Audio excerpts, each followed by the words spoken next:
पत्नी अपने पति के लिए पानी लेकर जा रही थी, तभी उसका पैर फिसला और वह पहाड़ से नीचे गिर गई। पति उसे 55 किलोमीटर का लंबा और मुश्किल पहाड़ी रास्ता पार करके अस्पताल ले गया, लेकिन तब तक बहुत देर हो चुकी थी। उसकी पत्नी की सांसें थम चुकी थीं। गांव के मुहाने पर खड़े उस पहाड़ ने उसकी जिंदगी बर्बाद कर दी थी। अपनी पत्नी के गम में उसने घर की इकलौती बकरी बेच दी और उससे एक हथौड़ा और छेनी खरीदी। उसने ठान लिया कि वह गांव का रास्ता रोकने वाले इस पहाड़ को तोड़कर ही दम लेगा। 1934 में मांझी का जन्म गांव के एक निचली जाति के परिवार में हुआ था। परंपरा के अनुसार बचपन में ही उसकी शादी कर दी गई थी, लेकिन उसके पिता जमींदार का कर्ज नहीं चुका पाए, जिसके बदले जमींदार के छोटे बेटे ने पिता को कोड़ों से पीटा। मार से बचने के लिए पिता ने नन्हे मांझी को ही जमींदार के पास गिरवी रख दिया। मांझी को यह मंजूर नहीं था, इसलिए वह वहां से भाग निकला। वह पहाड़ लांघकर और रेलवे पटरी के सहारे अपने गांव से बहुत दूर चला गया। यह वनवास 7 साल चला। 7 साल बाद मांझी, जो अब शहर के रंग ढंग में ढल चुका था और अच्छा दिख रहा था, अपने गाँव वापस लौटा। आते ही उसकी नजर खिलौने बेचने वाली एक लड़की पर पड़ी और उसे वो भाग गई। तभी एक गुंडा उस लड़की को छेड़ने लगा। लड़की ने गुस्से में गाय का गोबर उठाकर फेंका, लेकिन निशाना चूका और गोबर सीधा मांझी के चेहरे पर आ लगा। इसी मजेदार घटना से उन दोनों की पहचान हुई। तभी गांव के पास कस्बे में लोगों का शोर सुनाई दिया। पता चला कि सरकार ने कानून पास कर दिया है और छुआछूत व ऊंच नीच की जाति प्रथा को खत्म कर दिया है। मांझी भी खुशी में भीड़ के साथ झूमते हुए नाचने लगा, क्योंकि अब वह इज्जत से और सीना तान कर अपने घर जा सकता था। लड़की से विदा लेकर मांझी पहाड़ पार करके अपने गांव पहुंचा। 7 साल बीत चुके थे, लेकिन गांव में कुछ नहीं बदला था। पुराने जमींदार का बेटा अब और भी बड़ा तानाशाह बन गया था और गांव पर राज करता था। मांझी ने बड़े उत्साह से उस छोटे जमींदार को नमस्ते किया, लेकिन जब जमींदार ने देखा कि यह वही फैशनेबल नौजवान कोई और नहीं बल्कि सालों पहले भागा हुआ मांझी है, तो उसने उसे जोर से धक्का दे दिया। मांझी ने उन्हें समझाया कि अब जाति पाति का भेद खत्म हो चुका है, लेकिन छोटे जमींदार को कानून की कोई परवाह नहीं थी। उसने मांझी की एक न सुनी और उस पर लात घूंसों की बरसात कर दी। खून से लथपथ मांझी जब अपने घर पहुंचा तो वहां उसे अपने पिता के गुस्से और मार का सामना करना पड़ा। वह इतने साल घर से दूर रहा था कि अपनी मां का आखिरी चेहरा तक नहीं देख पाया था। अब जब मांझी वापस आ गया था तो परिवार ने तय किया कि बचपन में जिस लड़की से मांझी की शादी हुई थी उसे अब घर ले आते हैं, ताकि गृहस्थी शुरू हो सके। लेकिन लड़की का पिता इसके लिए तैयार नहीं था। वह अपनी बेटी की शादी कहीं और करने की तैयारी कर चुका था। दोनों समधियों के बीच गाली गलौज होने लगी और नौबत मारपीट तक आ गई। तभी वो लड़की बाहर आई। उसे देखते ही मांझी के होश उड़ गए। यह तो वही लड़की थी जिससे वह शहर में टकराया था। बचपन की वो दुल्हन वही थी। मांझी ने अपने ससुर को धमकी दे दी कि अगर इसकी शादी किसी और से करने की कोशिश भी की तो मुझसे बुरा कोई नहीं होगा, पर उसके ससुर ने उसे धक्के मारकर घर से निकाल दिया। लेकिन मांझी कहाँ मानने वाला था। उसने फगुनिया को रिझाने के लिए तरह तरह के पापड़ बेले और आखिरकार उसका दिल जीत लिया। परिणाम यह हुआ कि मांझी उसे लेकर भाग गया। पकड़े जाने के डर से दोनों ने कीचड़ के दलदल में छिपकर अपनी जान बचाई। वक्त बीता और उनके घर एक बेटा और एक बेटी हुई। जिंदगी बहुत ही सुकून और खुशी से चल रही थी। तभी 1959 का वो मनहूस दिन आया। फगुनिया गर्भवती थी, फिर भी वह पहाड़ चढ़कर काम कर रहे मांझी के लिए खाना और पानी ले जा रही थी। तभी अचानक गांव के मुहाने पर उस पहाड़ी रास्ते पर उसका पैर फिसला और वह नीचे खाई में गिर गई। इलाका इतना पिछड़ा था और अस्पताल जाने के लिए पहाड़ घूमकर 55 किलोमीटर का चक्कर लगाना पड़ता था।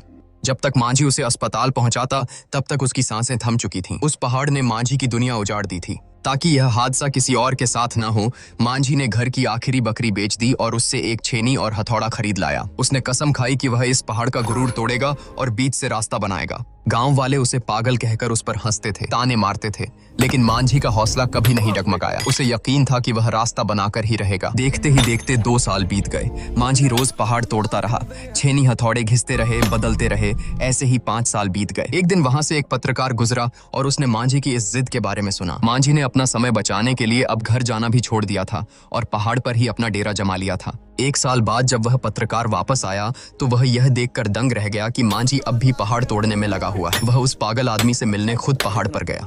पत्रकार को समझ नहीं आ रहा था कि आखिर किस चीज ने मांझी को इतना पक्का इरादा दिया है। मांझी ने उससे कहा, लोग कहता हम पागल हैं, जिंदगी खराब कर रहा है।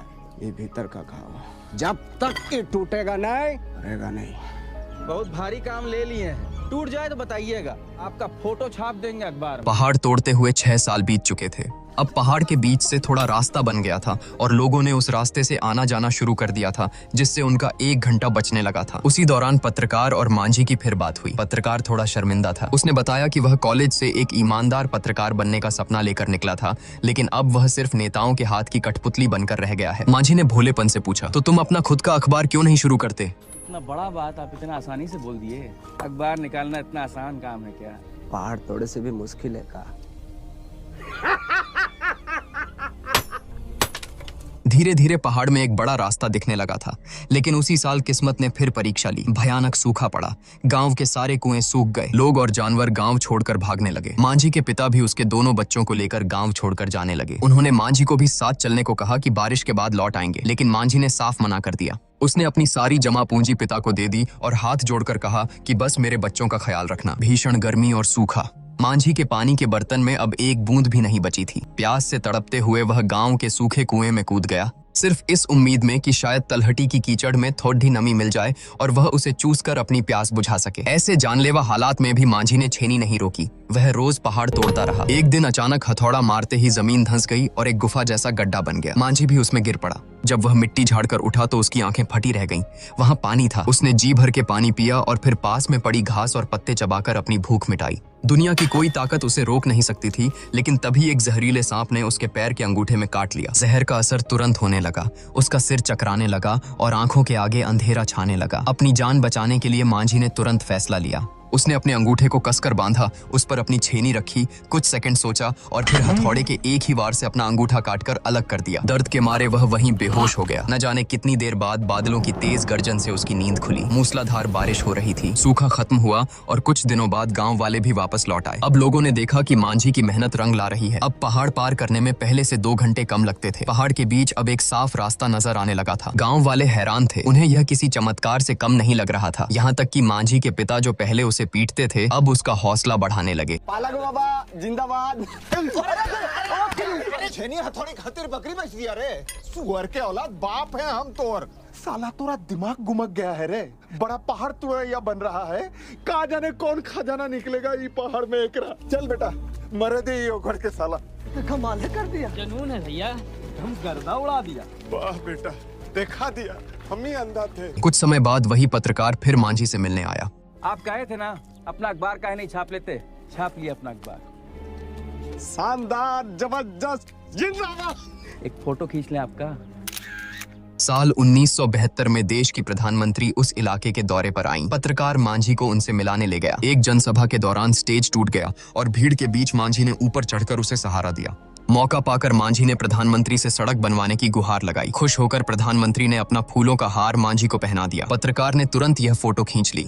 मांझी को पहाड़ तोड़ते हुए 12 साल हो चुके थे। गांव का वह छोटा जमींदार जो अब मुखिया बन गया था। जब अखबार में मांझी की प्रधानमंत्री के साथ फोटो देखी तो उसके दिमाग में एक चाल आई। उसने सोचा कि मांझी के नाम का इस्तेमाल करके सरकार से सड़क के लिए पैसे ठगे जा सकते हैं। वक्त का पहिया घूमा और 1975 आ गया। एक दिन मांझी ने देखा कि मुखिया उसके द्वारा तोड़े गए पत्थरों को बेच रहा है। उसे शक हुआ। वह भागकर अपने पत्रकार दोस्त के पास गया। तब पता चला कि सरकार ने सड़क के लिए 20 लाख रुपए भेजे थे, लेकिन वह सारा पैसा मुखिया और सरकारी अफसर मिल बांटकर खा गए। गुस्से से आग बबूला होकर मांझी मुखिया के पास गया, लेकिन मुखिया ने उसे धक्के मारकर बाहर निकाल दिया। मांझी ने हार नहीं मानी। उसने ठान लिया कि वह दिल्ली जाकर सरकार से इंसाफ मांगेगा। चूंकि उसके पास टिकट के पैसे नहीं थे, उसे टीटीई ने ट्रेन से नीचे धक्का दे दिया। मांझी ने भी जिद पकड़ ली। उसने तय किया कि वह रेलवे पटरी के किनारे किनारे पैदल ही दिल्ली जाएगा। लोग उसे पागल कह रहे थे क्योंकि सफर 1300 किलोमीटर का था। रास्ते में कड़ाके की ठंड थी। ठंड से बचने के लिए मांझी ने सड़क पर गिरा एक बैनर उठाया और उसे चादर की तरह ओढ़ लिया। उसने पता भी नहीं चला कि अनजाने में वह एक आंदोलनकारी जैसा दिखने लगा था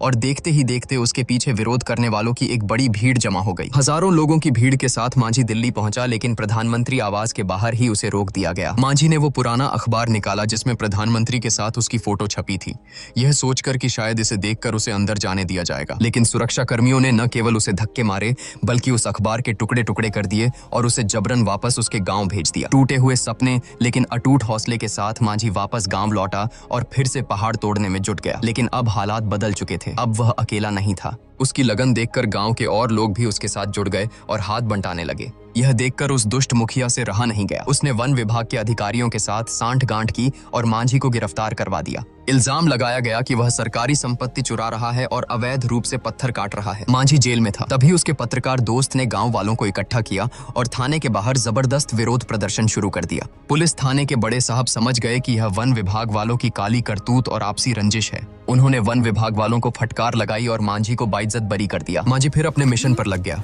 वक्त का पहिया घूमा और साल 1982 आ गया। पहाड़ तोड़ते हुए मांझी को अब 22 साल हो चुके थे। आखिरकार वह दिन आया जब मांझी और गांव वालों ने मिलकर पहाड़ के रास्ते में खड़ी आखिरी चट्टान को भी उखाड़ फेंका। पूरा गांव जश्न में डूब गया। ढोल नगाड़े बजने लगे। उस जश्न की भीड़ में मांझी की बूढ़ी आंखें कुछ और ही देख रही थीं। उसने ऐसा लगा मानो उसकी जवानी लौट आई है और उसकी फगुनिया उसके साथ वहां खुशी से नाच रही है। उसने अपना वादा पूरा कर दिया था। 22 साल की दिन रात की मेहनत के बाद मांझी ने उस विशाल पहाड़ के बीच से रास्ता बना दिया था। भले ही यह रास्ता सिर्फ 110 मीटर लंबा था, लेकिन इसने दोनों कस्बों के बीच की 55 किलोमीटर की दूरी को घटाकर मात्र 15 किलोमीटर कर दिया था। साल 2007 में गाल ब्लैडर के कैंसर के कारण 73 वर्ष की आयु में दशरथ मांझी का निधन हो गया। बिहार सरकार ने उनके महान बलिदान और योगदान का सम्मान करते हुए उनका अंतिम संस्कार राजकीय सम्मान के साथ किया। मांझी के काम पूरा करने के 30 साल बाद सरकार ने आखिरकार उस कच्चे रास्ते को पक्का किया। आज वही रास्ता उस इलाके के लोगों के लिए जीवन रेखा बना हुआ है। यह थी एक ऐसे जिद्दी इंसान की कहानी जिसने प्यार की खातिर छेनी हथौड़े से विशालकाय पहाड़ का घमंड तोड़ दिया। दशरथ मांझी ने अपने प्यार के लिए 22 साल तक पहाड़ तोड़ा। क्या आज के जमाने में कोई अपने प्यार के लिए इस हद तक जा सकता है? कमेंट करके अपनी राय जरूर बताएं और इसी तरह की फिल्मों का एक्सप्लेनेशन देखते रहने के लिए हमारे चैनल झटपट बॉलीवुड को सब्सक्राइब जरूर करें।